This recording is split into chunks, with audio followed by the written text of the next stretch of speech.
Sinyales na yata itong mga kabagkat na naman. Tumatanda na tayo.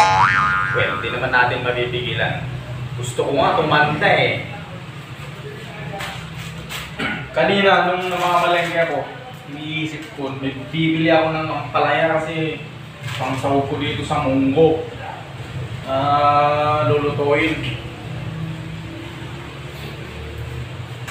Kalahin mo, hindi ko nabili. Oh no!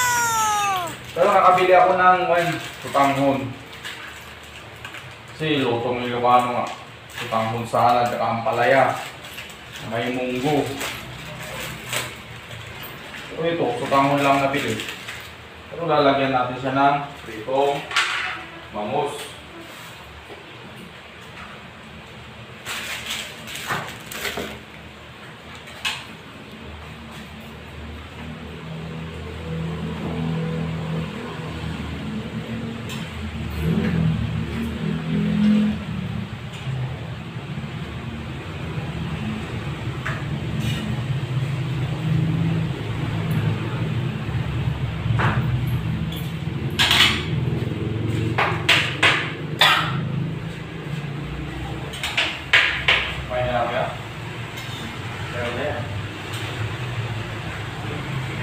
Kaya ako yung anak mo, pauwi na naman pwede naman nila yung decision ka.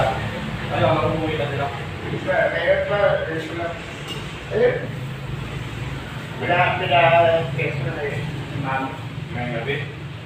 Oo, busy pa rin. Kami, dadaan dito. Ganito lang umiikot ang buhay ko mga kabagkat. Wow! Bahay, trabaho. Bahay, trabaho. Minsan nagigil. Hindi na nga gaano yung pagigil natin mga kabagkat kasi pagod sa trabaho at puyat. Minsan lumalabas pag day off. Siyempre kasama yung mga tropa. Kapag day off lang.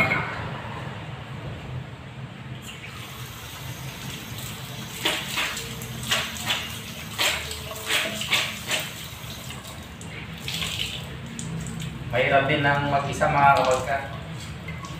Kala nyo madali. Ganitong oras, natutulog na dapat tayo. Pero hindi kasi may mga kailangang gawain bahay. Kailangan maglaba, di maglaba ka. Kaya na mga kabagkat. Munggo na may prito na bangus.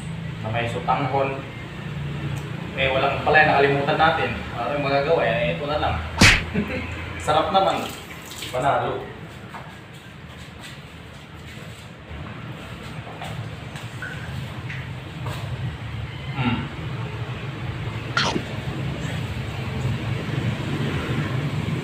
The best.